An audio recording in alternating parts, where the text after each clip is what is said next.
Good morning, good afternoon, and good evening to everyone. This is our second session of the online seminar called Reassemble the Nature, Culture, Body Nexus, Practices and Epistemologies in Health, Physical Activity and Education.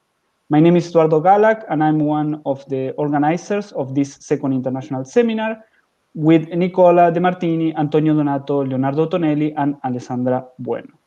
Representing the Universidade de São Paulo from Brazil, the Bournemouth University from the UK, the Associazione Leib from Italy, and the Universidad Nacional de La Plata from Argentina. This seminar gives continuity to an ongoing dialogue starting in 2018 between scholars and activists from Latin America and Europe.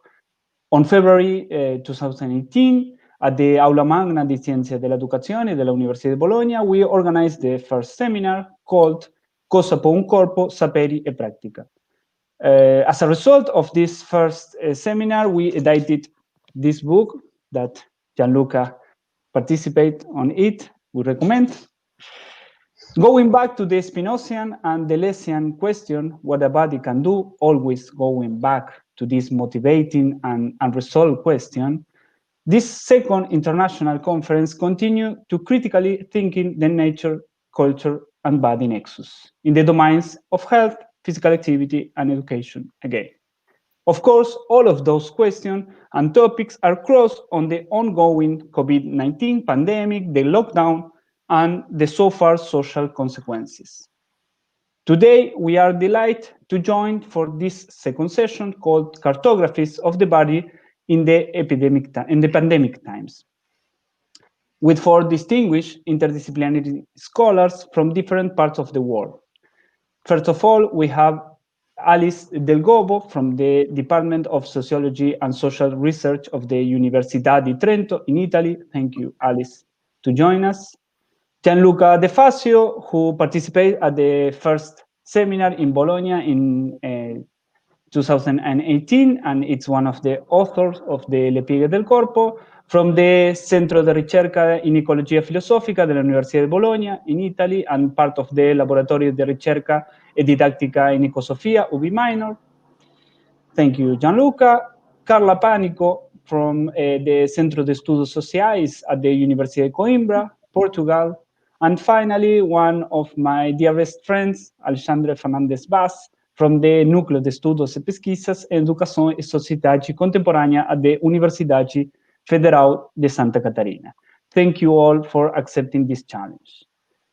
So, the topic of today's event is to think together and collectively shape some cartographies of the body in these special, unique pandemic times.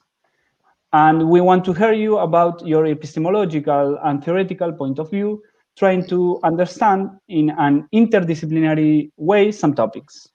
We decided to divide this seminar into two interrelated parts. In the first, we will talk with the panelists to offer their perspectives and on some topics that we talked before.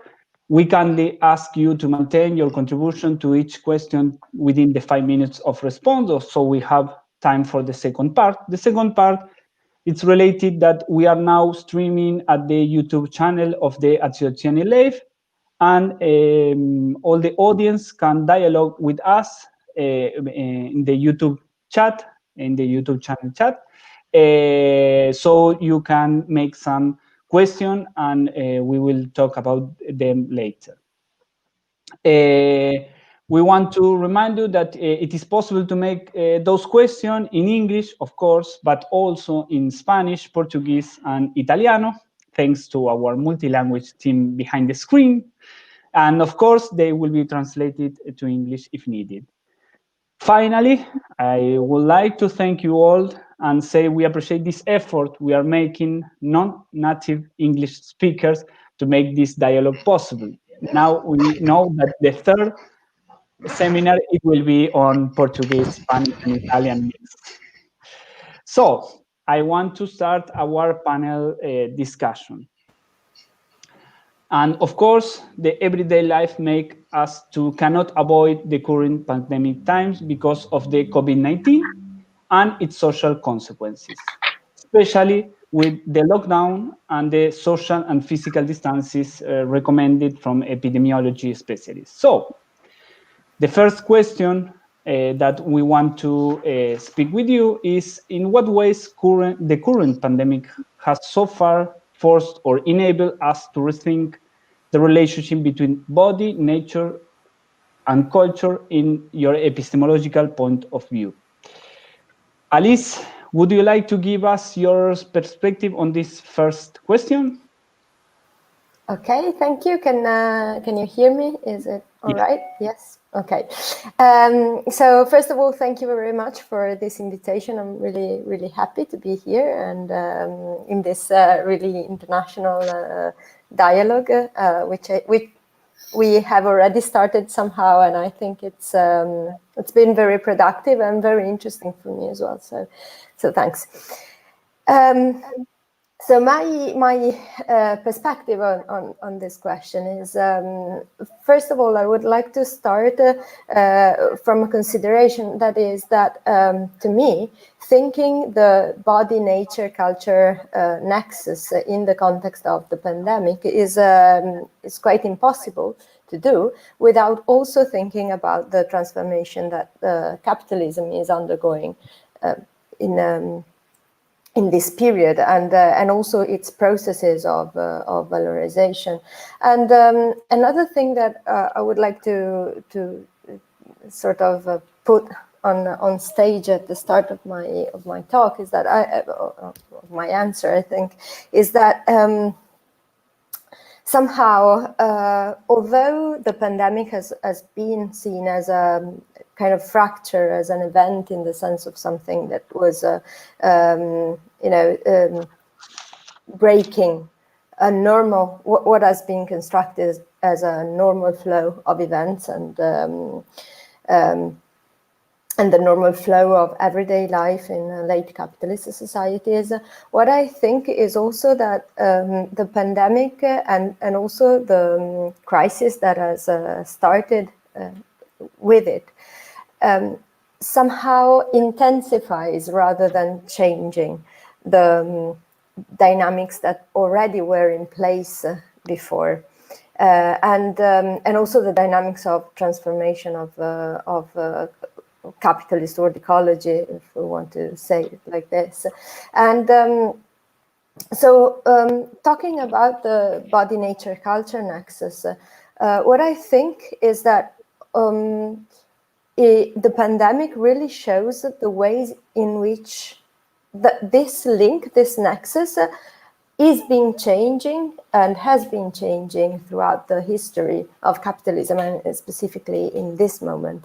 So normally, the narrative that we normally put in place regarding the transformation of capital and its value and the ways it extracts value from life has been that the body and nature have been split from culture in this kind of hierarchical dualism in order to make these kind of more bodily, embodied and material aspects of life something to be appropriated, something to be put to work without freely, as if they were infinite, and so without remuneration, in the possibility of extracting value in a kind of absolute sense, if you want. So we have always seen the subjects of reproduction, those subjects that were most involved in body care reproduction. So, for example, women, indigenous people, and also nature in itself. So, non-human animals, for example, and in general, non-human nature, as what was non-valorized and so to be appropriated. What I think is happening in this moment, and was already happening before the pandemic really, initiated, is that, in my opinion, the sphere of reproduction, in a moment of crisis of capitalism, was being valorized. If we think, for example, of the green economy and the way it puts, directly into valorization processes non-human nature. If we think about the privatization of welfare, for example, these are all examples of ways in which reproduction, the body, nature are somehow subsumed by what we think is culture and what we think is civilization and society, and it's working. What I think in the pandemic, the fact is that the pandemic also shows and puts this evidence of the fact that actually nature, culture, and the body are one and the same, a sort of organic, one that works together and co-emerges. What the pandemic really puts us in front of this evidence, because the virus is something that is both biological and at the same time has also very kind of social and cultural consequences, is governed on that level, on a political level. It has influence on our lives. But the risk is that this condition of kind of embroilment of this blurring of the boundary becomes a kind of a possibility for even more like making the whole of life even more immanent to the processes of capital. So there is a risk in the blurring of the boundary between nature and culture here, which is of a becoming capitalist, of making the whole of life working through the dynamics of valorization. So, for example, think of everyday life, the way it has been more and more conducted through, for example, digital platforms that are private, that have somehow channeled socialization and reproduction processes in a digital domain that is typically capitalist and seeking for profit. So, on the one hand, I think there is a positive, it is a positive moment to rethink our embeddedness in ecologies and territories and of the constitution of our bodies within our cultures. But at the same time, there's risk, and I guess later we will have the opportunity to also discuss about how we can resist this dynamic. Thank you, Alice. Of course, we will have some time to speak about these topics that you put out. Thank you also for opening this discussion. Gianluca, would you like to give your perspective on this topic? Yes, thank you. In opening of my speech, I would like to thank you, Eduardo Galak, for their invitation, and all the team who organized this important event of our confrontation started here in Bologna 2 years ago, despite the current international situation. I would also like to thank to Paolo Lebano and Cecilia De Fazio for their help in preparing my speech. Well, now we'll go into the question. In my opinion, COVID-19 highlighted the contradiction of the neoliberal societies, the conflict between individuals' freedom and public health, then the difficulties of relations between individual citizens and institutions, and what's lacking in public systems destroyed by a dirty year of liberal revolution, rivoluzione liberale, as Silvio Berlusconi called it in 1994. Well, debating about lockdown has been a lively activity both in Italy and abroad. opening to many different perspectives. Giorgio Agamben's take on sanitary despotism is well known throughout the globe, as well as the far-right no-mask demonstration in Rome not so many days ago, echoing a mood diffused in other European cities. Well, this pandemic has brought up the importance of the body as a social and political topic. To think about it in relation with its own nature and the use of the self, as many philosophers call it, Agamben included. Well, in this sense, I would like to remark that it is not only about our bodies or simply human bodies, but also the body of a virus and its power of composition with other living beings. I believe that critics of physical distance have in mind some sort of natural law valid for the individual and limited by state legislation. In my opinion, this is what the idea of sanitary despotism comes down to. On the other hand, supporters of distancing remark instead that there is no freedom of the individual whenever the individual's decisions have to do with community. So it's feasible to see that today, bodies locked down and made distance by COVID-19 are again on the main spot in a theoretical struggle between what's natural and what's civil and or cultural. This is, I think, an ecological problem.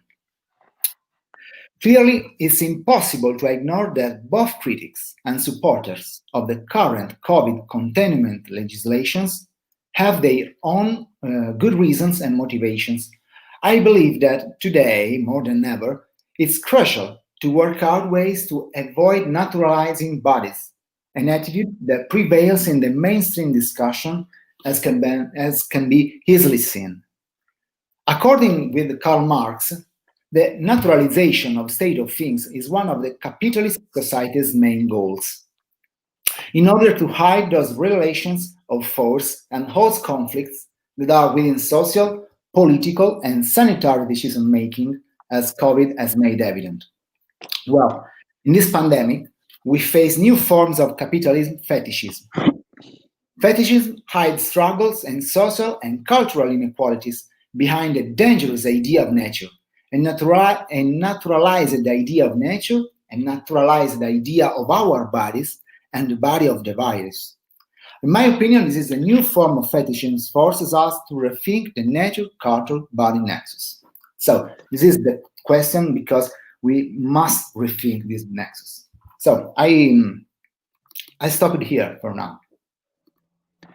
Thank you, Gianluca, for your comments, for your answers. Carla, would you like to give us your perspective on this topic? Yes, so thank you for the invitation, and sorry to everybody for my deep Latin accent when I speak English, but I think we will discuss about coloniality of language in research and university next time. For this time, you have to accept.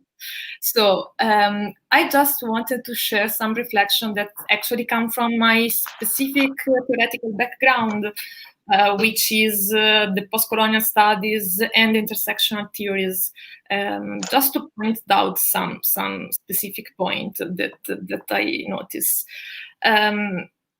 Actually, what I used to do is just to look at the word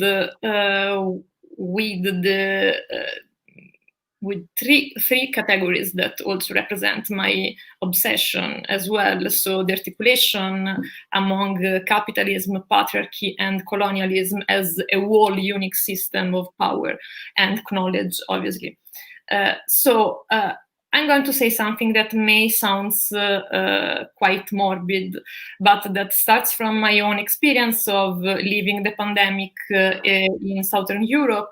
That is also my field of studies, so it's quite specific. But I think that we faced a kind of coming back of the death inside the European modern contemporary civilization. I'm going to explain why it is connected, in my opinion, with our purpose of rethinking the body, nature, culture nexus. I think that maybe you know yet that several post-colonial scholars better than me have already pointed out how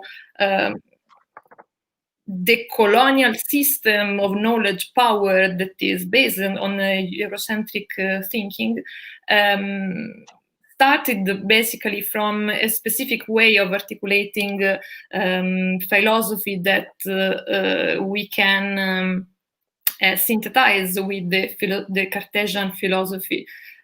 So, in other words, the moment when René Descartes started to say, I think, so I am, is basically the moment when European civilization started to think about a deep separation, first of all between mind and body, and on the other side, between human thought and nature, that is, stay away and out of the existence of the human beings as a rational entity.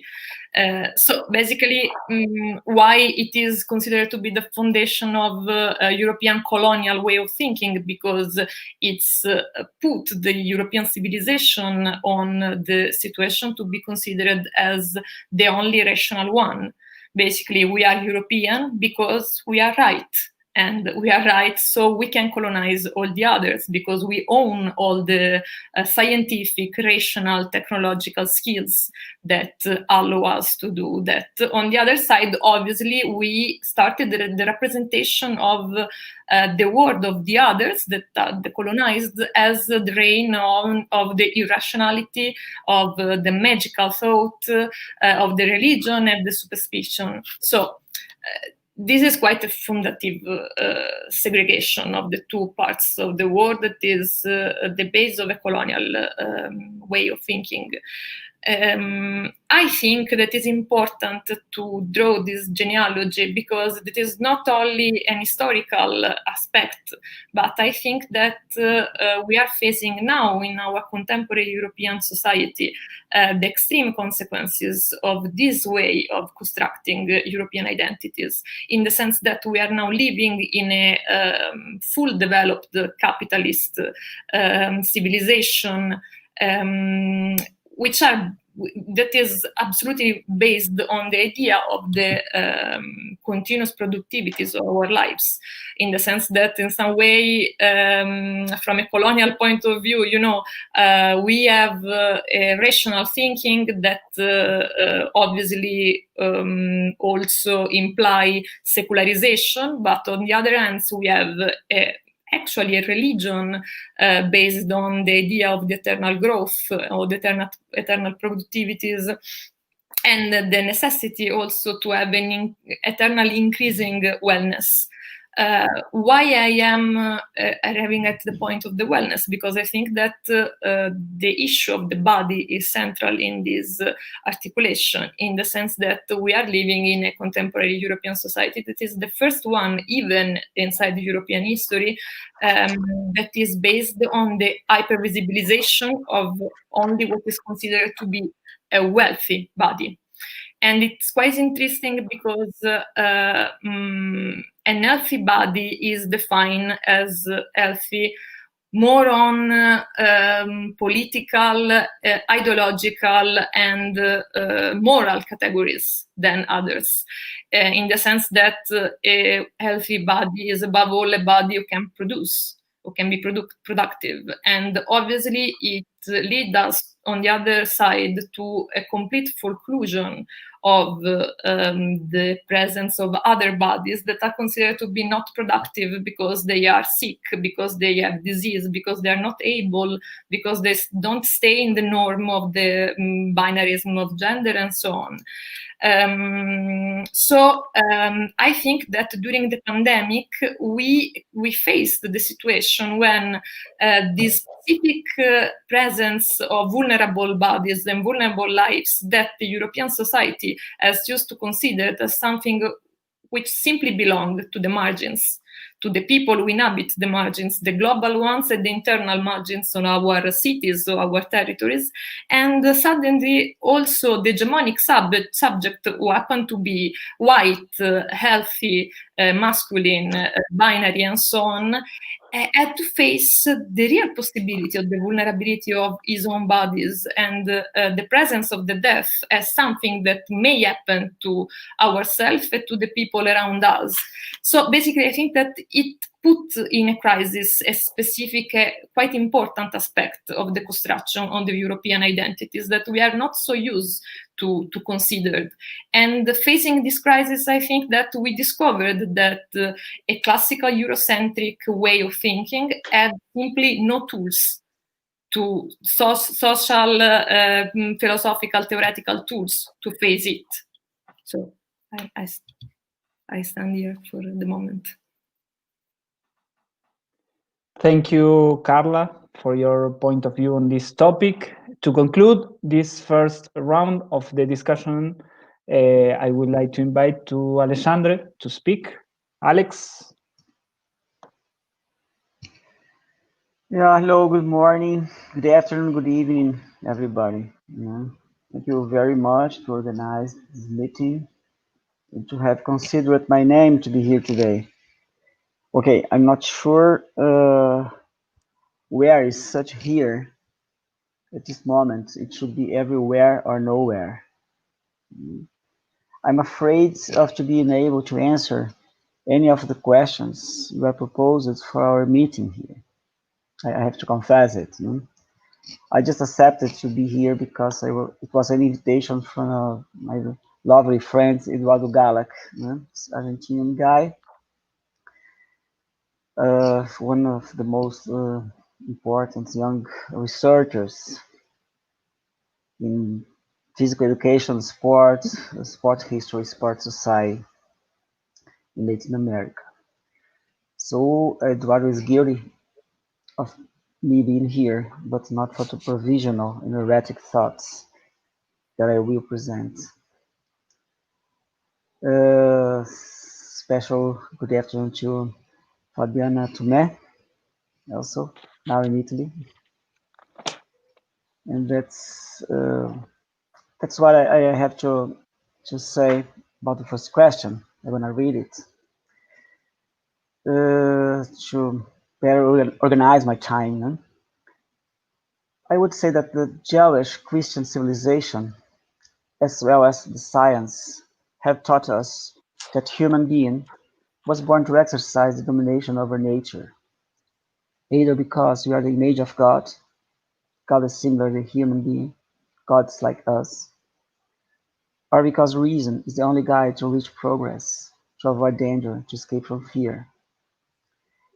The modern program of reason is the science. Science agrees that we do not know everything, but it supposes to have the power to get everything under its rules. So Max Weber, the program is this disenchantment of the word. We could say that is the program of science, not just the program of reason. Reason has, however, been protected us in the fight against the forces of nature. Reason and luck, I have to say, saved us from disappearing from the Earth's surface. Nevertheless, as Max Horkheimer and Theodor Adorno assert, I quote, Enlightenment, understood in the widest sense as the advance of thought, has always aimed at liberation of human beings from fear and installing them as masters. Yet the whole Enlightenment, where Earth is radiant with triumphant calamity. End of quote. Enlightenment is the power of liberation from the oppressive forces of what we call nature. Cold, hunger, violence of animals, winds, volcanoes, snow and rain. At the same time, which is also the will of destruction, violence, pure domination, a making of the other as pure mean. Enlightenment is also, on the other hand and above all, impotence. The crisis we live now shows that it is impossible to exercise the whole domination over nature. Humanity is fighting against a virus. Something is named as such. Now we named it virus. But we cannot stop it. A virus is, however, not an enemy, not our subject. A virus has no interest to kill us. We talk about the invasion of the virus in our bodies. But does this true anthropomorphization just a metaphor? Metaphors are currently a better way to face an illness. We learn it by reading Susan Sontag. Once again, in this sense, we have much more difficulties to face the uncertainty and unpredictability of the future, that is, the very normal life. This unpredictability of the future, like Hannah Arendt said. We have great difficulties to live the contingency. We can then realize perhaps 2 points to begin this discussion. One, contingency is also a space for the construction of freedom, an openness for the new possibilities and for the imprint of desire. Second, if we cannot dominate a virus, one must ask if it would not be the case of renouncing the illusion that it's possible to dominate and control a body. That's all for the time. Thank you. Thank you, Alex, for your point of view. Thank you, everyone, for this warming up, not easy first question. It is important to remark the interdisciplinary points of view, the common points, and the theoretical tension displayed. Also, of course, the social and political and geographical distances expressed, the ideas of intensification of capitalism that Alice and also Carla shows with the modern identity, civilization, and of course what Alex just talked about the domination of the body and the nature and the importance to rethink that. And of course, these first ideas of Gianluca about an individual and a state or collective body and all the naturalization point of view of Marx. I think that we have some very interesting point of view for this first question. I want now to remind you all at the audience that it is possible to make questions to the speaker through the YouTube chat. And continuing to the debate, the second question is a really, really easy topic. What about the candle? What is the transformative power of the body that more than human perspective and the decolonial perspective and epistemology enable us to think? Because we start this conversation with Gianluca 2 years ago, I want to continue now with all of you. Gianluca, may you give us your point of view on this point? Okay. So thank you.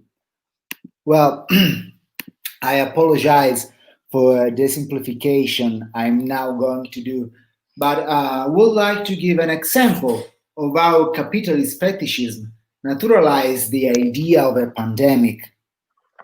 So COVID-19 is a rich country disease instead of Ebola, which is a poor country disease. I mean that diseases do not have the same effects on a supposed universal human animal. The poor country disease hardly affects the rich countries, but the rich country disease necessarily affects the poor ones. No symmetry at all. So, it is tragic on one end, but on the other end, it offers us an important opportunity to rethink both the geopolitical and the neo-colonial power relationships. After all, as Jared Diamond wrote, Western colonialism triumphed thanks to steel, guns, and germs, or disease. What I also think is that the spread of a pathogen and the ability that a social group has to cope with a pandemic change radically the space of action of a body. I believe that such COVID experience has showed a very interesting topic. As we pointed out 2 years ago here in Bologna, the power of a body is not something natural. As Eduardo Galak wrote a lot of papers and books about it. But the power of a body is a social, institutional, and political power, as many philosophers outline, such as Gilles Deleuze, Michel Foucault, Félix Guattari, and others. The idea of a body as political power could offer new opportunities in order to think new ways of transnational conflicts. For example, how important will be the anti-COVID vaccine and its worldwide spread? How important will be the vaccine in relation to migratory phenomena? The powers of body that don't matter, to say it in Judith Butler words, will have effects in the long run that we cannot predict. In my opinion, as philosophers and social thinkers, we could only say that this pandemic has shown that the composition of human bodies with the non-human, which is a very large and complex category, will be the main political and social goal for the incoming years. And this also means that the problem of subjectivity will have to find a new theoretical turn. So, in my opinion, asking what a body can do also means asking what a subject can do. Which relationships can a subject build to live well? What struggle can a subject conduct? What affection can a subject feel? But maybe I will talk about the subject later. Thank you. Many thanks, Gianluca, for starting this second round of discussion. Carla, would you like to give us your perspective? I admit that it was a really, really hard question. So I don't know if I'm going to properly answer because I want to share some reflection that the question suggests to me. And maybe I'm going a little bit out of what is supposed. But I would like to answer more as not so much as a scholar, but more starting from my experience as an activist, because speaking about the theme of the social transformation that we use to associate to the power of bodies, I thought about a conference that I heard some years ago by Gladys Tzultzul, she's a Mayan theorist and activist, and she was talking about the issue of the social transformation and above all the issue of the revolution. And she said that we used to have a specific way to imagine the revolution that is quite masculine and Eurocentric, because is the idea that the revolution is a moment when we destroy everything that already been there and we construct something, we build something completely new. And she said, from this idea of building something completely new from the scratch, the point is that the attention is every time on the subject of the revolution, in the sense that there's a subject who happen to usually be masculine and white, who lead the revolution, and everything who is built from the scratch is partially his personal heritage, his own value. And she said, on the contrary, as an indigenous woman from Southern America, I have a completely different idea of the social transformation, where is more important what is conservative than what disappear. Is never something about completely destroying the world we are living it, but to transform, just knowing well that the energy never get lost and that never get completely lost. Ever. I think that we are all sensitive to this kind of image of the social transformation, even because of the Zapatist theory that many times references to this idea of transformation. So I was thinking about this because I was asking to myself, what kind of body is the subject of this kind of Eurocentric revolution Gladys was talking about? and yet is a masculine body, is a white body, and is also an able body. We are used to normalize as the normal body, but it is not. Obviously, it's a privilege. It's a body with a specific privilege of health. So I think starting from the pandemic, I think that maybe something also a little bit provocative, but from the point of view of the social movement, I think that the pandemic forced us for the first time also to ask to ourselves how we can practice social transformation when we cannot take as granted the presence of our body in the space. So it's not only about what a body can do, but what can we do when our bodies are in a specific position of presence and absence. And this is quite specific because it's not a common situation that it's a common experience, but obviously it's not the same situation for everybody or for every of us, because obviously the pandemic shows to us how we are different bodies who are differently exposed to the disease. Obviously, we can think about the bodies of the old people, but for example, I was really impressed by an article from the New York Times who said that during the lockdown in the streets of New York, it was possible to see only white young men just walking. It was because, for example, Black people or non-white people in USA know really well that they have a really generally difficult access to the health system. So it's not only about, as Gianluca was saying, the nature of our bodies, but it's more about the socialization. So our bodies is differently exposed to the disease also because of the way it is socialized.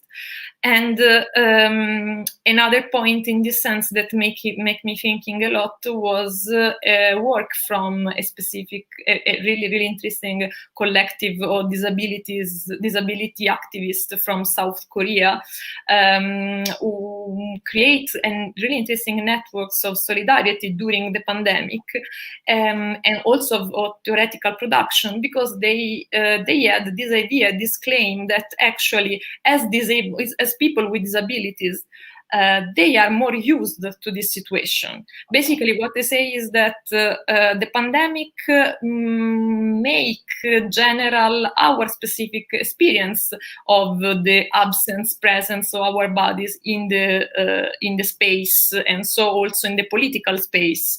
I think it was super interesting because it made me think about a text from an American feminist who is called The Sick Woman Theory. That was a text who started from the point of view of assuming a sick body of a woman, so a marginalized body, as an epistemological point of view, to imagine new form of political transformation, because she speaks as an activist, but as an activist whose body is not always available to be present in the space. So I think it is quite interesting because maybe it's also something that we are forced to rethink in this moment, is the same relationship that we use sometimes to naturalize maybe between the bodies and the political transformation. Maybe it was a good time to think about other kind of activism that we are also all forced to experiment in this time of forced mobility on a global level, and we are forced to stay in our homes because of the pandemic. So that's all. Thank you, Carla, for your point of view. This tension, this confusion, this fusion, and between physical and social distances nowadays we are living, it is really important to think. Just continuing the discussion, Alexandre, may you give us your point of view? Yeah, sure. I think the question could be transformed. What a body should renounce. It's very important to ensure the capacity to say no. I think it's very revolutionary today to stop. To stop the history, I would say, to stop the curse of the progress. In a very particular sense, like Walter Benjamin, I would say. But if reason is power and impotence, freedom and domination, however paradoxical it may seem, it is nothing more than that, an apparent paradox. There's no contradiction in that. There is another formulation. There's a very productive contradiction in that. We have no other chance in the confrontation of the pandemic times. Without science and reason, we are under obscurantism, mad and arbitrariness, pure subjectivism, post-truth. This is a very important topic in Brazil.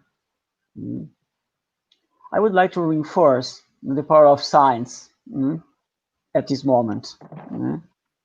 It can seem a contradictory point of view in terms of what I said, but it's really not, I think. Or we have to support, we have to be engaged also in this contradiction.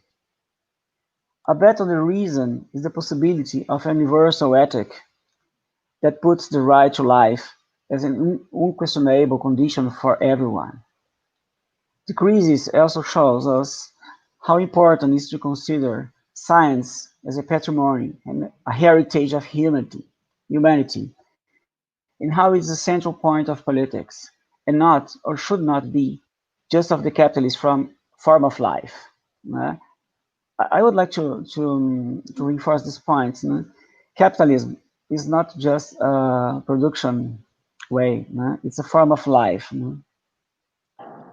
A critical defense of enlightenment must have a place, much more now than ever. Many years ago, Walter Benjamin wrote the following, I quote, "Move until this day emerges victorious, marched in the triumphal procession in which today rulers tread over those who are sprawled underfoot. The spoils are, as was ever the case, carried along in the triumphal procession. They are now as a cultural heritage. The cultural heritage is part and parcel of a lineage, Abkunft, in German, which we cannot contemplate without horror. It owes its existence not only to the toil of the great geniuses who created it, but also to the nameless drudgeries of its contemporaries. Nameless people, it's a very important topic today.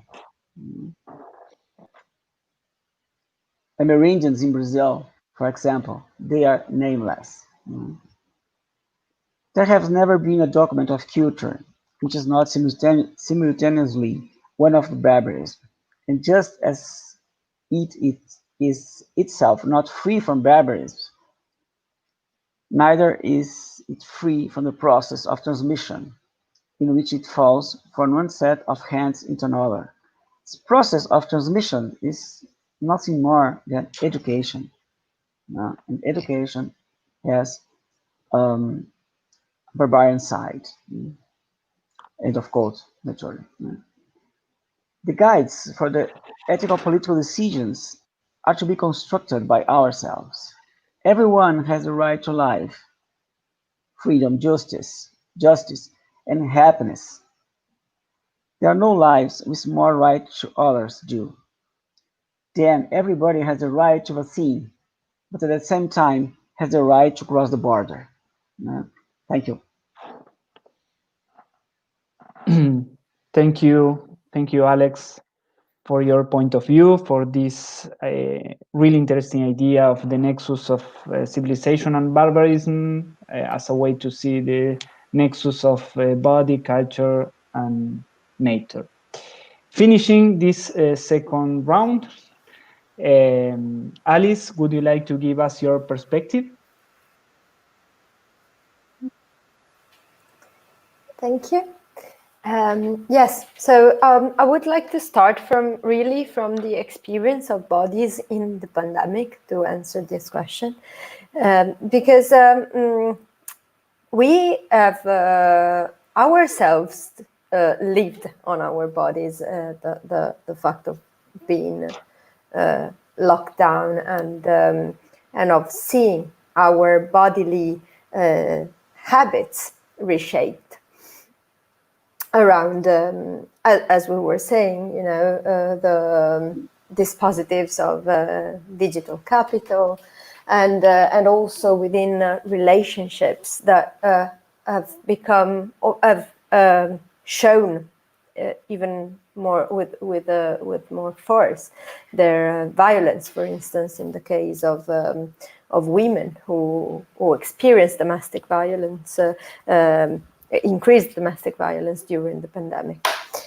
But so the experience of the body during the pandemic has been that of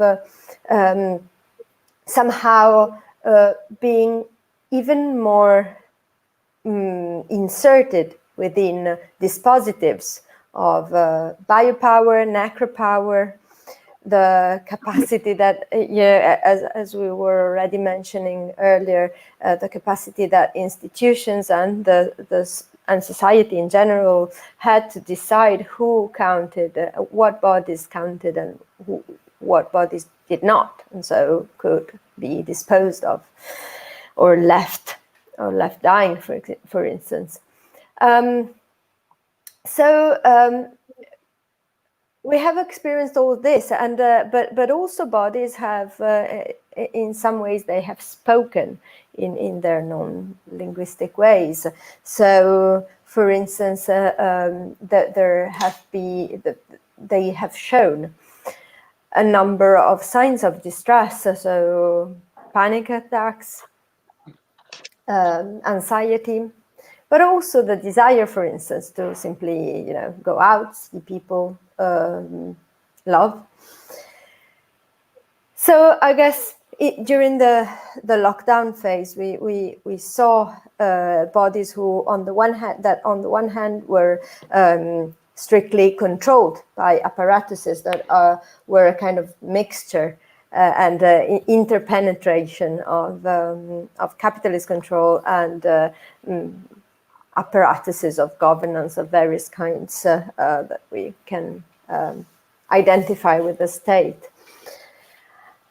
But at the same time, I guess what looked very evident to me was that bodies were also always resisting this control. So going back to what I was saying earlier also, I think that during the pandemic, during this moment of extreme control of these extreme and almost inescapable placing of bodies in the places that were meant for them, that were decided for them by others, we also had very strong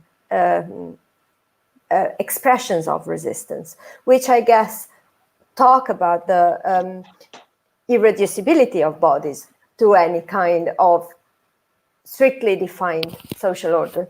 So I guess this is the first thing a body can do. What a body can do, and what always does, is expressing irreducibility, singularity, unwillingness to be defined within boundaries, strict boundaries. Yet at the same time, I think it is important to underline that what happened was that instead of the fact of being in a pandemic, of being fragile, of being exposed to contagion, meant that this narrative of resistance, of singularity, of force, of willingness, of expression could not be articulated in that kind of, masculine, white, able way of self-expression, of an expression of an ego. Instead, I think what really became evident was a kind of potency of fragility in making evident the centrality of relation, of relationality, of the fact that any form of well-being, of happiness, of life can only be constructed with others and in the care for others. So I think the pandemic has opened a new space of thinking that it can also be also framed within a kind of more than human perspective, the decolonial perspective, as a space of somehow, expression, but also an expression that is also always careful for the other and responsible for the other. So not kind of against an approach of domination and the self-affirmation and towards a common construction. Thank you, Alice. Thank you, Alice, for your point of view, for this idea of an intensification of some stuff, but also how to use the potentialities of fragility. I think it is a really good idea, a challenge.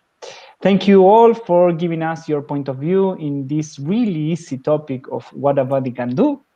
We are starting the last round of discussion before the Q&A from the public, from the audience. Remembering to everyone that you can do your comments or questions through the YouTube channel chat. So finally, a last question before the audience interaction, a topic related to your specific epistemological works about point of view on modernity and critical sociological perspective, coloniality and post-coloniality, ecology and philosophical ecology. So we want to ask you in this, the idea of this third question is to explore what tools for praxis can more than human perspective provide in your epistemological point of view to critically engage and unsettle current understanding of modernity, post-coloniality, and ecology, and so on, so on, so on. So, Carla, would you give us your perspective? Would you open this third and last question? Okay, I will try to answer to another so easy question for us. Thank you. So actually, I have to admit that I'm not at all an expert of modern human perspectives. So this question makes me thinking a lot about it. And I think that in some ways, all the perspective of theoretical perspective we are using in this debate, the ecological, the feminist, the colonial one, and so on, are all perspectives that already pose the issue of the provincialization of the human subject. You know, I think that this is something that we all have in common. But specifically thinking about the more than human perspective during the pandemic, I think that I also see some specific danger in the way that this kind of perspective became so famous also during the lockdown. For example, I was thinking about this debate on the rewilding, so the comeback of wild animals in the city where there was not human beings and so on. But I think that if we don't mix this perspective with the other ones, the risk that I see is that this perspective may can be a little bit self-apologetic in some way, in the sense that I'm not so sure that, having a claim like we are the virus, we the human beings are the virus, so our nature, that is obviously also true. But at the same time, that is obvious that it can sell a lot of differences of power among human beings and among different bodies who have to stand in front of the nature, in front of the society too. This may be quite trivial, but what I actually want to point out is that I think that we should think the more than human perspective, thinking about the fact that a specific anthropocentric way to organize the world and to think about the nexus among body, nature, and culture is something that is not part of the human nature.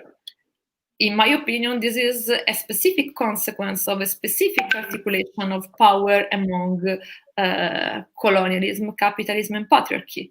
So basically, all the perspective, like the decolonial one, or the feminist one, or the radical ecologist one, are all perspectives that just refuse this way of thinking the world, organize the world. It's more on this point, in my opinion, than from the point of view of a generalization of the criticism to the presence of the human being in the world. And I think that the point is that obviously this hegemonic system of organizing and thinking the world that I have already several times mentioned, it's so hegemonic that we are used to think that it is just the only one that is possible to imagine. But this is not true. That's the point. All the kind of critical perspective that we study, that we embody basically, in our lives, are perspectives that are based on the idea that we can always trace the genealogy of these powers. And it means that these systems of powers can be read inside history. So they come from somewhere. They are not eternal. They are not the only possible. They can end. And above all, that this system of power exists in this so hegemonic because it managed to destroy the other ones. So obviously it's not my standpoint here to mention or to explain the other non-European, non-Eurocentric cosmogony of the worlds, like the several ones that exist among, for example, indigenous people, and they continue to exist. But they are radical perspective, don't used to be anthropocentric. So I think about this because I think that looking also at recent times and with an eye on the social movement, that are also an issue that is so important to me, I think that is not for chance that today we have so strong ecological movement that are led by women or led by feminist perspective, or on the other side are a really strong form of reappropriation of their own territory by indigenous communities. Because we have also the problem to decolonize and time our own look to the ecological struggles. But I think that is quite interesting that an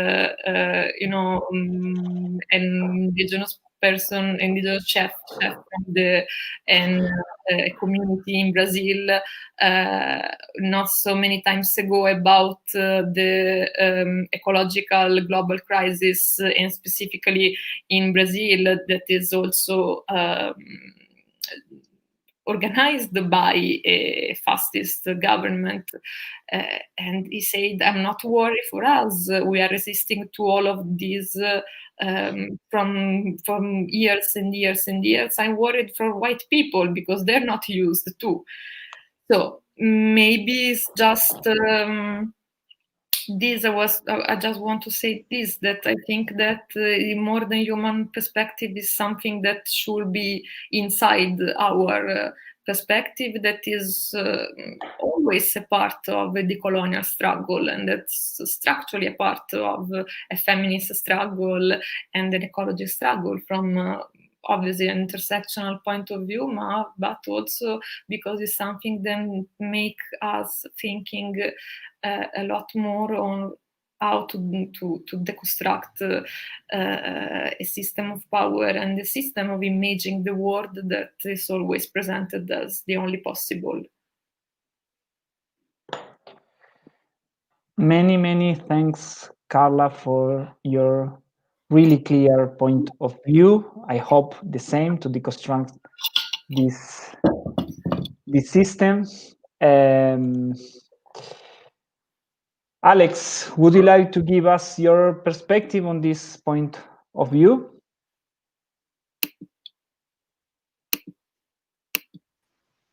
Let's gonna try, no?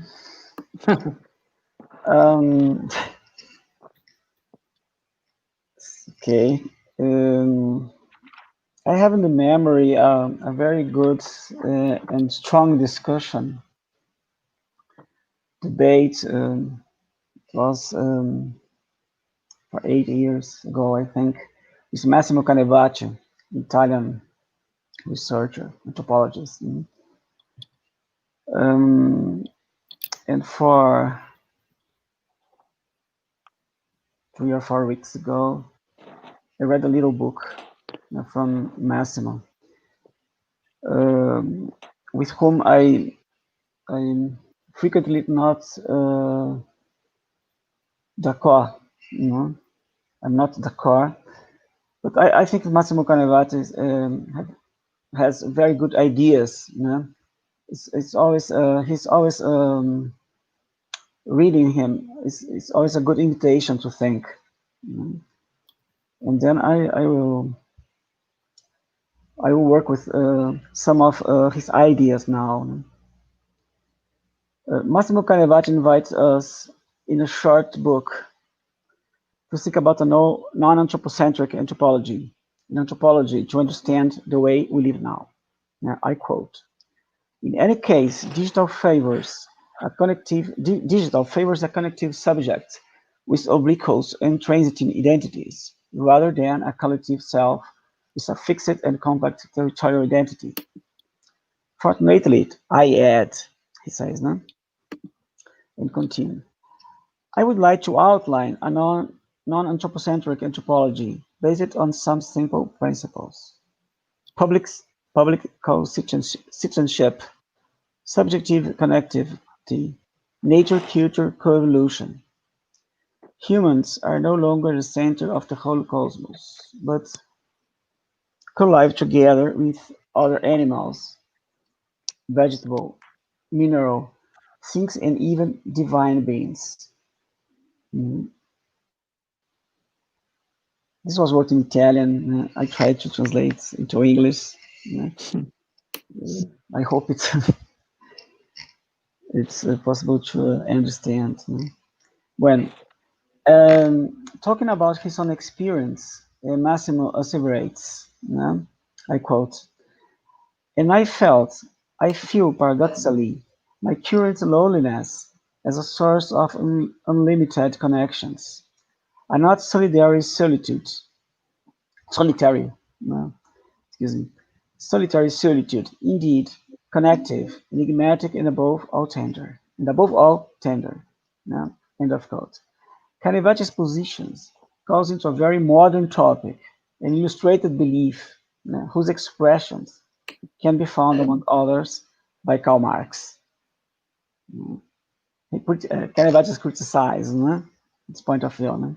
The German philosopher writes very clearly in a footnote of Capital, Critique of Political Economy, and so Marx, and I quote, "Peter only relates to himself as a human in his relation to another human, Paul, in whom we recognize his likeness. With this, however, Paul also becomes from head to toe in his physical form as Paul, the form of appearance, the human species, for Peter. There's something I would like to say here. Yeah, that is in German, the original quote in German. Yeah, says Leiblichkeit, corporality. Corporality. The physical form is corporality, experience of body, you could say. No? That's very important. That's not really physical form, but corporality form, you could say. Okay. The crisis generated by the presence of COVID-19 aggravates the social contradictions. A virus does not generate a crisis because of the simple fact that a crisis is a political than a human problem. Contrary to what is often said, the epidemic does not kill everyone. There is a very precise class trail in this fact. The lower economic strata of the population are more exposed because, under other reasons, they carry degenerative diseases. So it's an example. No?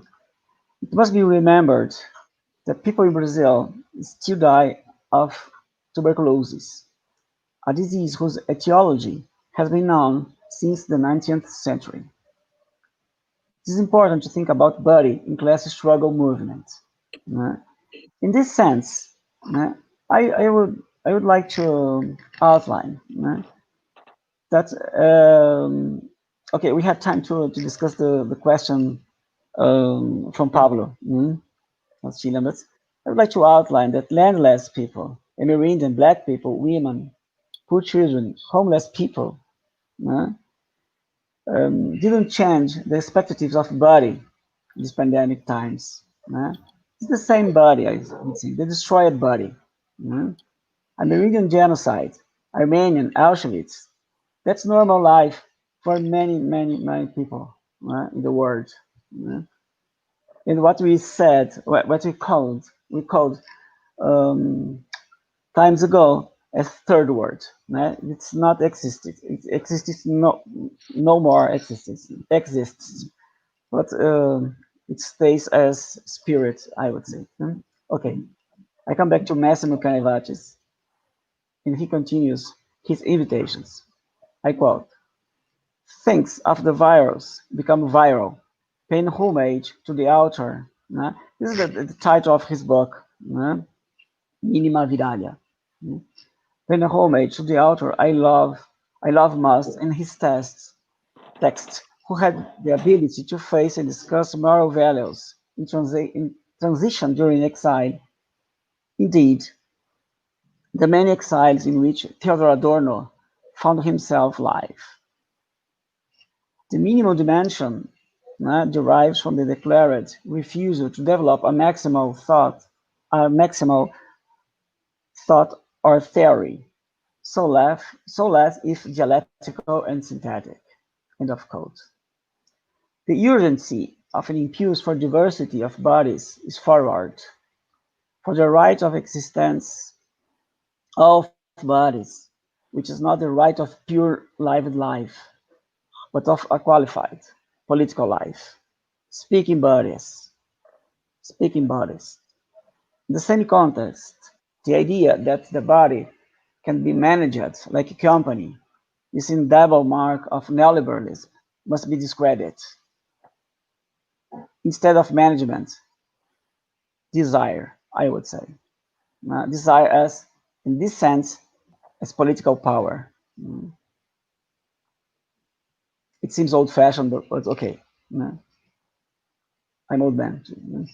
Massimo Canevacci has talked about minima moralia, reflections from a damaged life, or reflections from, or reflections on a damaged life. Aus bestehenden Leben. In that beautiful book, Adorno writes a precisely synthesis. I quote: "Politics that are still seriously concerned with such a society ought not therefore, propound the abstract equality of mean even as an idea. Instead, they should point to the bad equality today, the identity of those with interests in films and weapons, and conceive the better state as one in which people could be different without fear. I repeat, and conceive the better state as one in which people could be different without fear. That's all. Thanks. Thank you, Alex, for giving us your point of view. We are receiving the first question, so when we finish this round, we can interact with the audience. Now, Alice, would you like to offer your perspective on this question? Okay, thanks. I will start from something that has also come out in this discussion before, and that is that in modernity, what we have thought about as liberation was constructed on the basis of the splitting of society, the humanity, and nature. And the project there was that of once split the true and the constructed nature as the realm of necessity, as that makes man, and I use this word on purpose, that made man not free. So a process of becoming free was has been constructed as being based on domination of nature, of all the forces that were not men. I guess that from and I really agree with what Carla was saying earlier, that actually the decolonial feminist, transfeminist, more than human perspectives and political ecology kind of agree upon is that this splitting is not only not responsive to the reality of living, of life, but is also something destructive. And that is something that needs to be overcome. And so I think that this kind of thought, in its different articulation, of course, it's not all the same, but what starts to ask us as we think about transforming the world is really to change our ideas of what it means to struggle for liberation.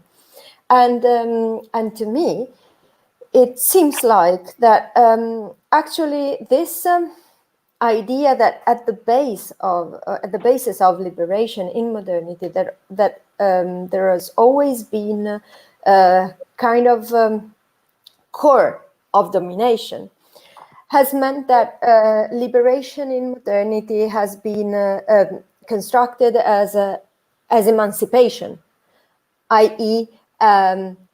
The kind of a sort of empowerment of one subject over another subject.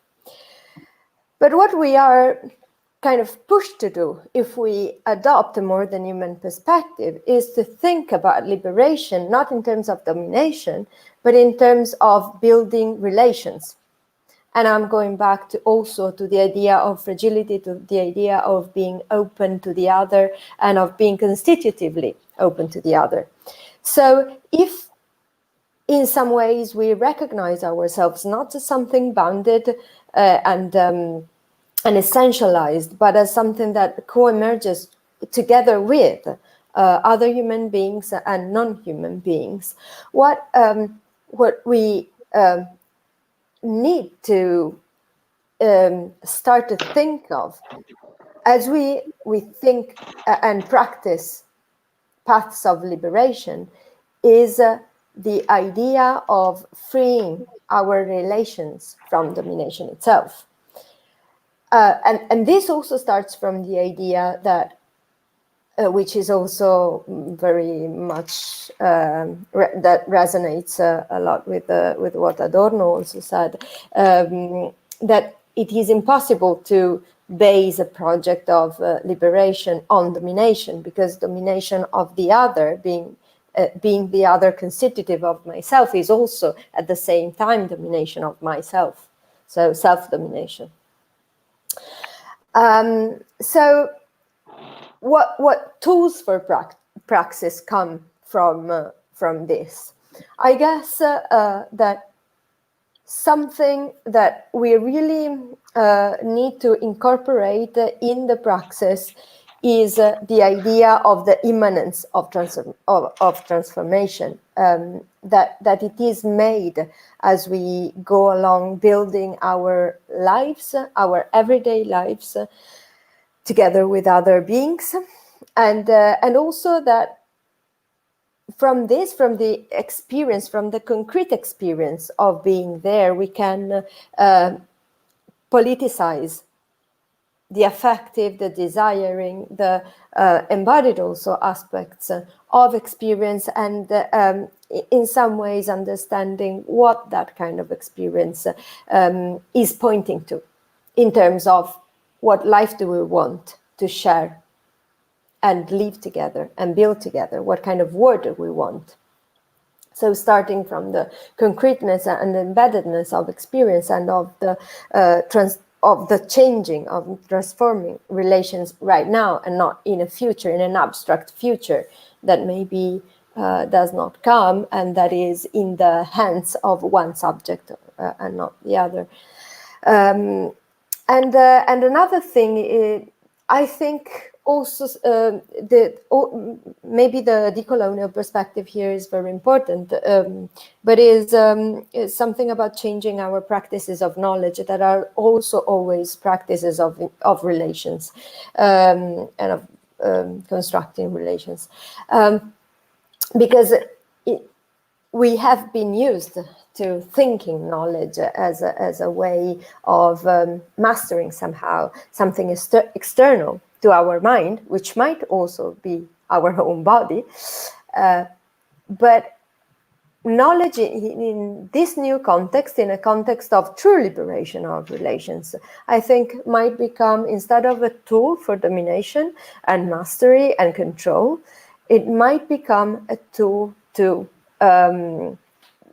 work for liberation, to become more capable and more responsible in when we face the other, something also different from us. So changing the practice of knowledge in one sense to deconstruct all the dominative categories that we also always take for granted because they have been proposed as the only ones that are capable of describing the word and constructing the word appropriately, and at the same time building a new kind of knowledge that is, as I was saying, responsible and careful. Thank you very much, Alex. Last but not least, I always dream to say this in public. Last but not least, to conclude this first part of today's discussion, Gianluca, may you give us your point of view? Yes. Well, previously I concluded on the subjectivity, and subjectivity is related to revolution theme and to imagine another world possible. No? Well, this topic, the topic of subjectivity, is a very important theoretical challenge for a political philosophy. Well, I'm not referring to an idealistic, Kantian, and ethnocentric concept of subject, but I mean the process of subjectification. Well, every time I talk about subject, I'm talking about subjectification. And the main question is, which bodies today can come together and create forms of resistance to current political relationships? So bringing attention to the bodies means to shift the focus to the problem of praxis and struggle. Praxis and struggles are the object, I think, in my opinion, of a political ecology. And it is ecology in the strictest sense. It is the science of relations among live beings. In my opinion, here lies the main difference between ecology and environmentalism. Environmentalism often hides social conflicts. Ecology instead puts the struggle at the center of its analysis. I believe that environmentalism without ecology is a greenwashing of capitalist fetishism. It is necessary to think of ecology as a method to analyze the present. Ecology does not take relationships for granted, but like all science, it builds its own object of analysis, searches for them, maps them. So, in my opinion, this is a good definition of ecology. It is a cartographic activity. Cartographic activity. So, paradoxical as it may seem, ecology is the science that allows us to unmask naturalism, because ecology aims to overcome nature-culture dualism. Ecology aims to study the relationships between living beings, human and non-human, and it does not propose to define what is natural and what is not. There is much more culture in our nature than what the common opinion accepts. So ecology studies the symbiotic abilities of living beings. And this power of living bodies is not divided into the subjective moral maxims and the objective laws of nature. So the power of living bodies is not divided in the starry skies above me and the moral law inside me, as Kant said.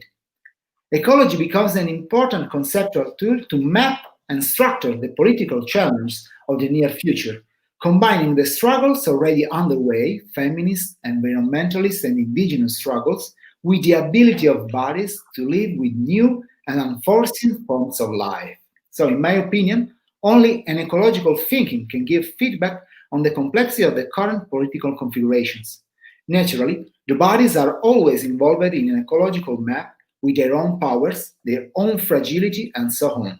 And this is the so-called social ecology. And I think is the most important tool that a modern human and post-colonial perspective can give us after these pandemic times. I stop. Thank you, Gianluca. I want to thank you all for your provocation, for your thoughts. We have some questions, some comments from the audience. I hope we have enough time to have an approach on them. We ask you to give a 2-3 minutes response if it is possible. First of all, we have a comment and a question of Pablo Toroblanco, Chilean colleague, a researcher of history of education. And I want to announce that, Pablo, I will invite you for the third seminar. He asked this: how do you imagine that the assembly or attaching of antiviral and prospective technology to human bodies is going to be affected or simulated by this pandemic and those who might come shortly? So what extent we can expect a new kind of body in the next decades? And how do you imagine it from your post-colonial point of view? And I want to add something. Of course, we don't do futurology. We don't know how to be the future. But I will add to this new kind of body the ideas that you put on this dialogue. How to make a new kind of body, not hegemonic, not masculine, not white, not capitalist, not European or binary model of body. Not an easy question, I think, not an easy answer. Someone want to start, or I have to point like a teacher? Okay, so I will be the bad guy. Carla, may you give us your point of view on this matter, if you can? that since I read the post-colonial in the question, so I know it's my time. Actually, I don't know exactly how to answer it, in the sense that I love science fiction, but obviously I'm not an expert of new technology applied to human bodies. What I would like to comment is more that, first of all, I'm not going to respond to the first part. I'm going to respond to the second one, okay, of the question. I think, first of all, that we already have new kind of bodies. Simply, they are not considered as normals or hegemonic ones. So I want to say that, because I think that there's a lot of different technologies that we can apply to a body. And first of all, I think that I was thinking about the feminist theory of the cyborg that I found quite fascinating and quite interesting, because I think that it goes in the right direction of thinking, because it is not only about being a technosceptic or a technopist. Like they say, I'm techno-optimist. Maybe I don't have anything against the manipulation of the bodies, because I think that it shouldn't exist such a definition, a distinction between natural bodies and bodies who are not natural. Because our bodies are quite subject of medicalization on one hand, but on the other hand, we are already living such a deep relationship with new technologies that basically made all of us, every of us, as a cyborg, in the sense that my relationship with my cell phone is something that make it a part of my body already, and internet and social networks are a part of my memory. So basically, I'm already a cyborg. And on the other hand, this distinction from a feminist point of view between natural and not natural bodies is something that, for example, is often used to delegitimize transgender bodies who are manipulated with other kinds of technologies, also medical technologies, not necessarily in a bad way. No? In this sense, I think that medicalization is not necessarily a bad thing if we think in this way. Obviously, from a post-colonial point of view, I think that all the new approach to new technologies always have the problem of the different access, because it's something of quite Eurocentric, the fact that we all always think that the discovering and the using of a new technology always is the same at a global level once that it became common in our countries. That is not, because obviously the access to the technologies is something that continuing to map a cartography of inequalities all over the world that used to be also racial inequalities and colonial inequalities. So I don't know, that's the kind of commentary, because I have discussed about this issue several times among white Europeans and non-white, non-Europeans, feminists. And we always arrived at this point that is, yes, it's great from a feminist point of view, diffusion of new technologies that lead us to new bodies. But on the other hand, this is something that is not arriving with the same rhythm in all the place of the world and in all bodies, in consequence. I don't know if I answered. Actually. Thank you, Carla. It was really clear and stimulating. So, Alice, may you give us your point of view on this topic? Yeah, I also can't speak really about technologies of the body in a very informed sense. So I will try to give my take on this question. First of all, thanks for the very actually interesting question. So, yeah, I think given what Carla has already said about the the fact that feminist thinking and I agree on the fact that is that science and technology can have positively transforming effects on bodies, also on the opening of the boundaries of the body. I think one thing that is of course very important to think in this moment is the way in which technoscientific embroilment with bodies is always inserted, is also always happens inside of relations that are relations of production, of reproduction, and of value. And I don't want to reiterate myself, but still how far these technologies are controlled by capital, by that kind of power nexus also that is a sort of biopower, power of control over bodies, so the question is, can we really think a technoscience that acts on our body, that transforms our body, that at the same time is inserted within capitalist relations of production and reproduction, and within capitalist value? And so my feeling is that there is a very problematic issue here that would be very important to delve into. And secondly, yes, I would say the moment, the present, and the ways it is configuring, and the ways it is showing how in the crisis the violence of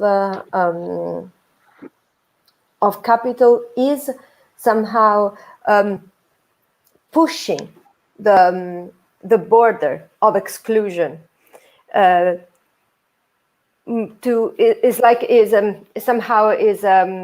is excluding more and more subjects from the possibility of inclusion, because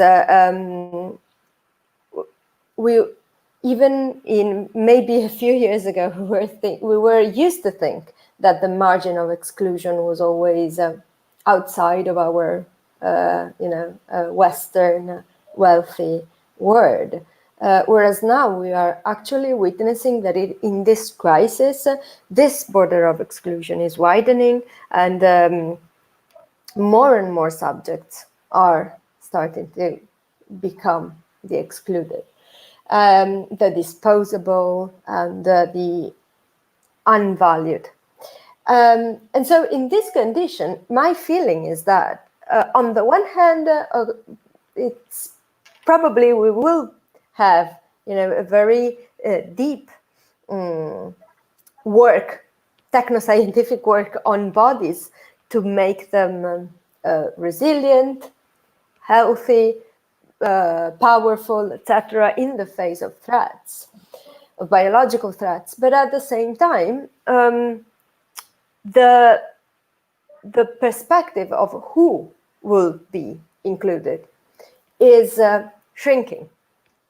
So my feeling is that probably the big issue will be actually the huge number of body that will be just left out of this process that we may also see as a process of care to some extent.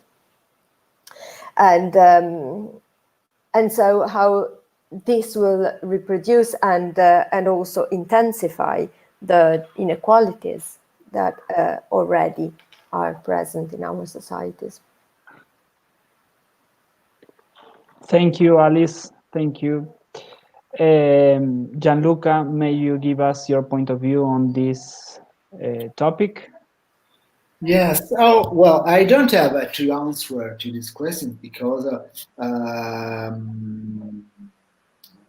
because it's a complex question. But all those reflections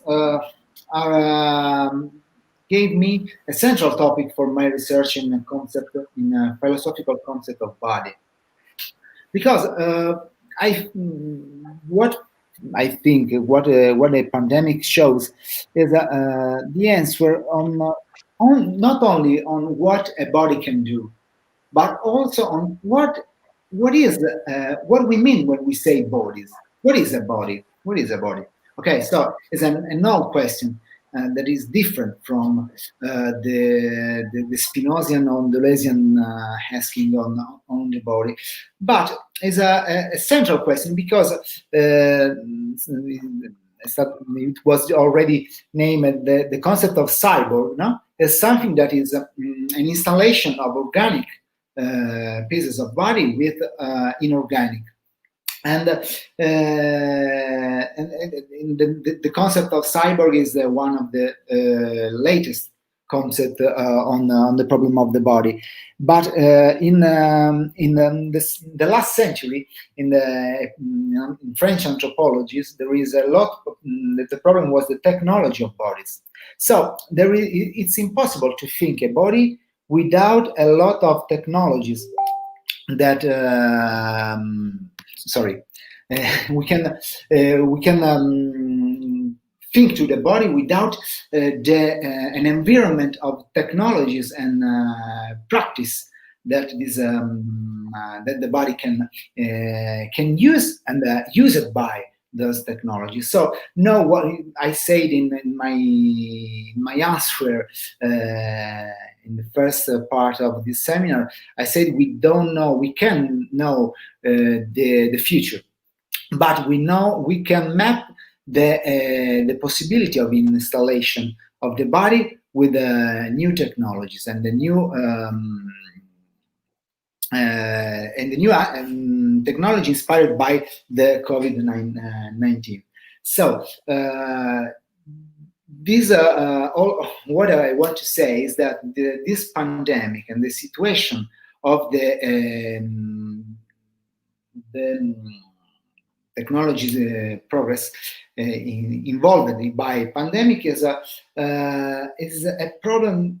What a body the chiasm of the technology and the artifacts and the myth. So this I think is a topic for the future, but I don't have now a really point of view because I'm looking for I'm trying to understand the lines that are coming in this pandemic times, and the future is not written, and everything can happen. I say. Thank you, Gianluca. Of course, we can't do futurology, but your ideas are really interesting. Alexandre, to close this first question of the audience, would you give us your point of view? Yeah, I'm gonna try. No? Thank you, Pablo. Unfortunately, I don't have my cards, just the future. No, it's a joke. I would say it's we can't overestimate the crisis, in the sense of it's gonna bring new possibilities to the body or something like that.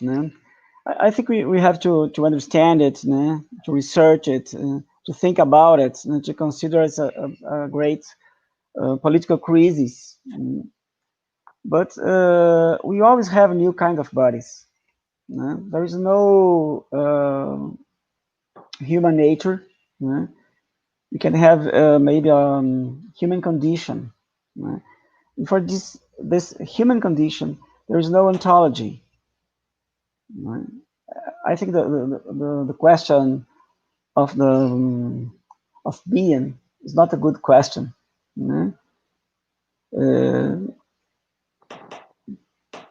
there's no ontology but history, agency, struggle. And I think the incorporations, I think it was, I'm not sure, Alice or Carla, Alice, I think. She talked about incorporation of this artificial or new dispositives, artificial apparatus, cellular phone, for example. I think it's much more important, the change that cellular phone brought to us. We have, for example, a new perception. I'm not sure we are in the position of Italian Renaissance that educated our eyes to seeing perspective view. That's something now. There's something new now. I think the perspective is not much more the educated view we have to use at this moment. On the other hand, I think the problem of pandemic is so big, because it affects white people. Because landless, immigrant, Black people, women, poor children, homeless people, they are in the same position, maybe worse than before, but they always die every day. They have so much suffering. It really doesn't change so much the condition, the bodies of those people. That's all. So it's a very important question. Thank you, Alex. Unfortunately, we are running out of time, so we have a last question, and I ask you to be as short as possible. In the same page, but in another line, Nicola De Martini, one of the organizers of this seminar, he asked, and I quote, "How can we decenter notion of the human as an epistemological means to reproduce historically entrenched forms of exploitation and injustices, while at the same acknowledging and supporting struggles for the recognition of the humanity and human rights of people seeking asylum and indigenous population, for example?" And I can add that this is a really important issue in Brazil nowadays, or for example, what happens in South America with Venezuela with massive immigration, or the violation of human rights that it is happening now in Colombia every day. So I make this question and I ask you if you want to do some final comments also in this question. To finishing, Gianluca, may you give us your point of view? Yes, I think the answer from Nicola is the question from Nicola is a very interesting and interesting question, and I'm sorry. If I could speak in Italian, I will explain better what I mean. But the problem of the central notion of the human is a problem also here in Europe, because sometimes we forget or we don't underline that the problem of colonizing is also a problem for Europe, and the European identity now is so forced to this imaging of colonization. I think Europe has a lot of spirits inside him. There are a lot of traditions in Europe, so there is not only the Western conception, and so the human is not totally equal in Europe as the Western concept of humanity. So humanism is not a so simply concept as sometimes we explain, because humanism, the human rights was the first of is the idea that the reality can change. This is the center of humanism. Okay, so sometimes we have in the history the humanism was used for colonize America, to make slave the black man, etc. But what I want to explain is that is not the only sense of human concept, and maybe the challenge now is to fight this ethnocentric and patriarchal and capitalist idea of a human. We can, as a philosopher, we can make another concept of humanities, and with other effects on history, on political, and all our other level of life. So I think is a challenge, a philosophical central challenge for next year. So it's okay. That's all. Thank you.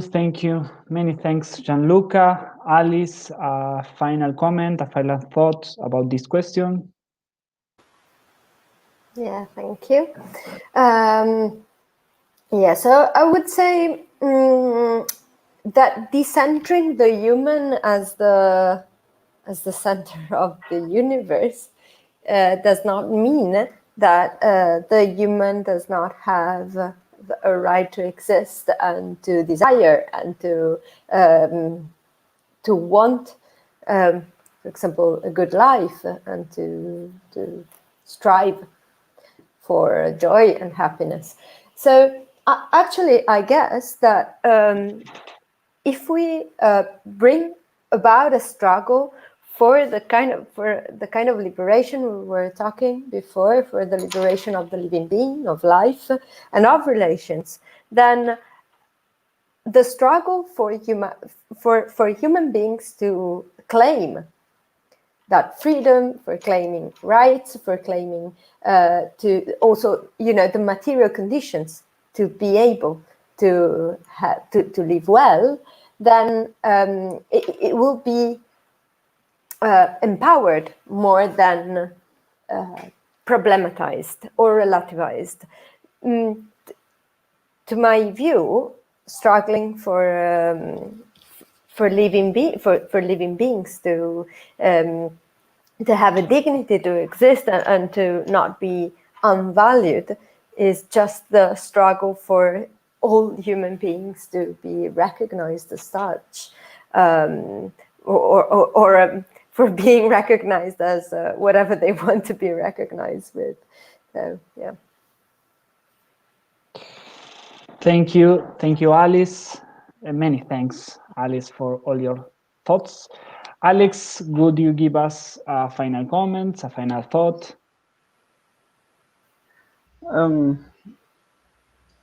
I think it's a very very difficult question. The easier answer I could give is stop the anthropological machine, but it's not enough.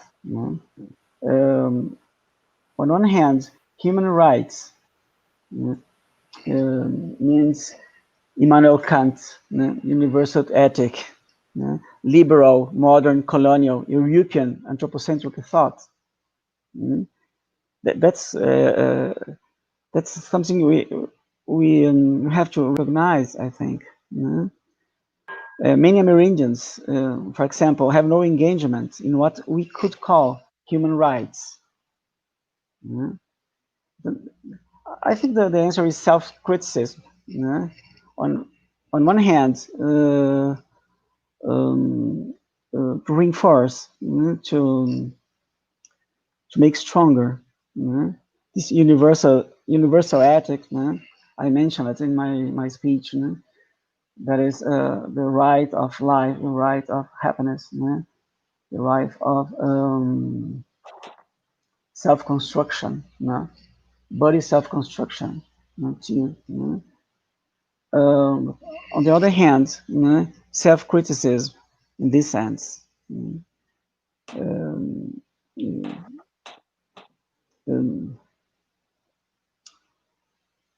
To put in question the limits of this kind of thinking, I would say.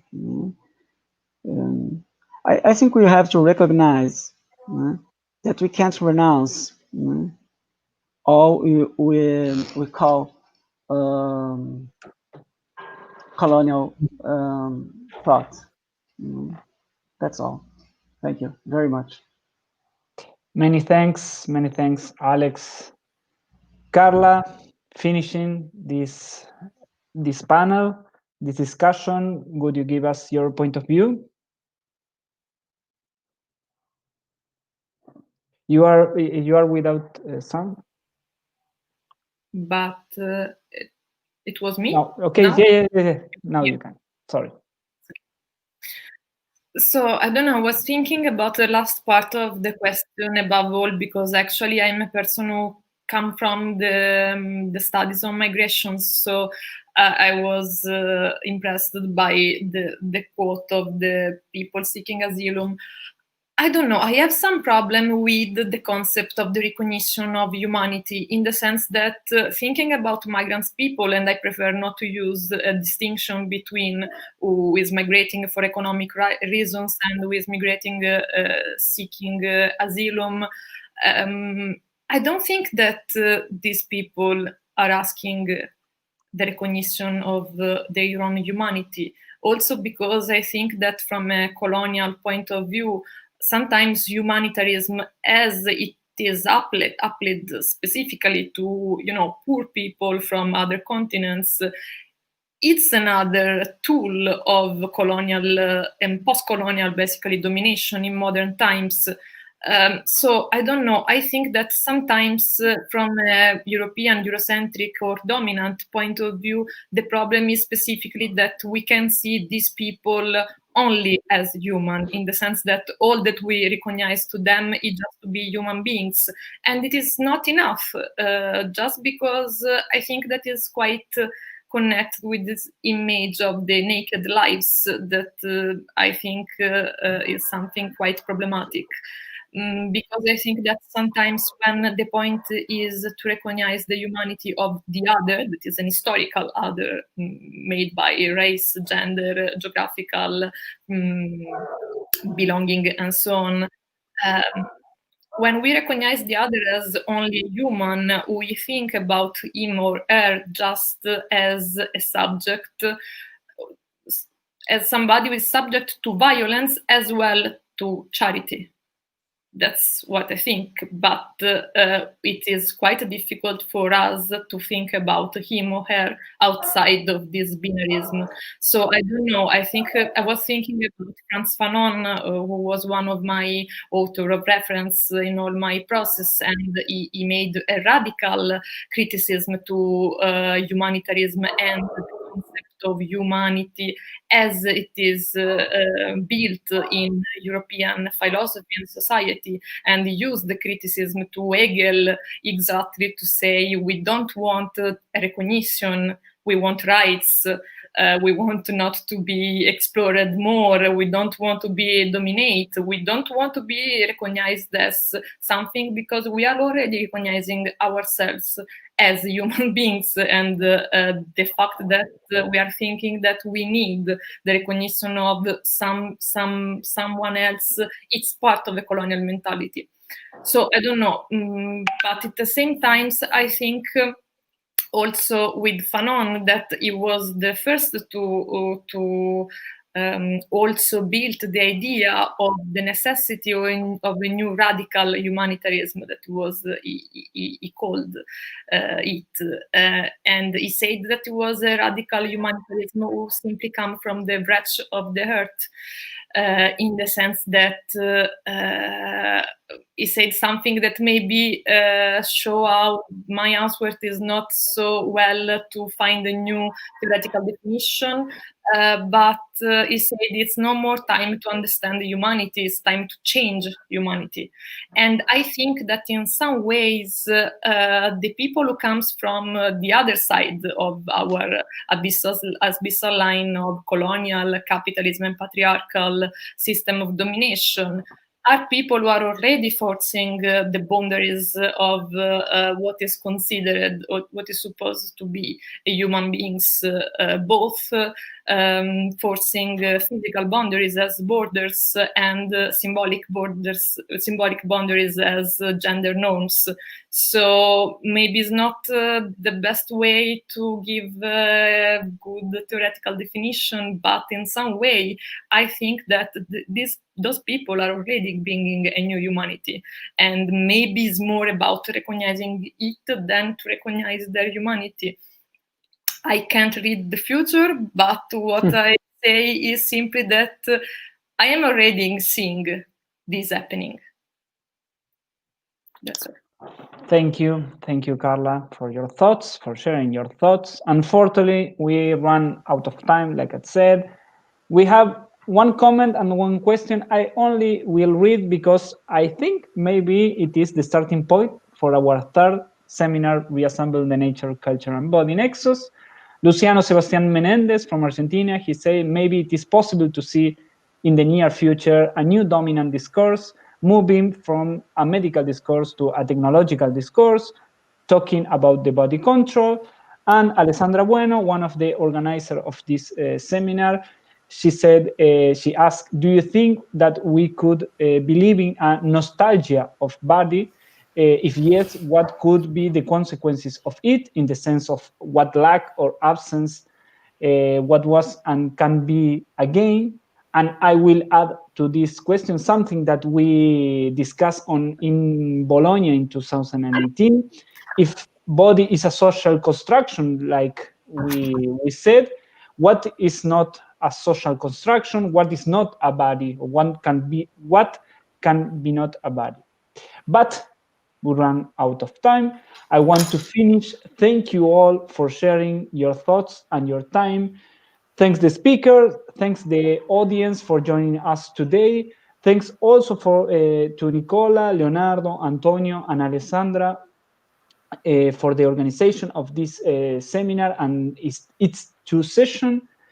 I hope to see you soon, to meet you at Florianopolis, La Plata, Bologna, Trento, Sao Paulo, Naples, or Coimbra, or I don't know. I hope to see you really soon, and thank you. Thank you so much for the invitation and the dialogue. Thanks. Thank you, Eduardo. Thank you. Thank you. Bye. Grazie.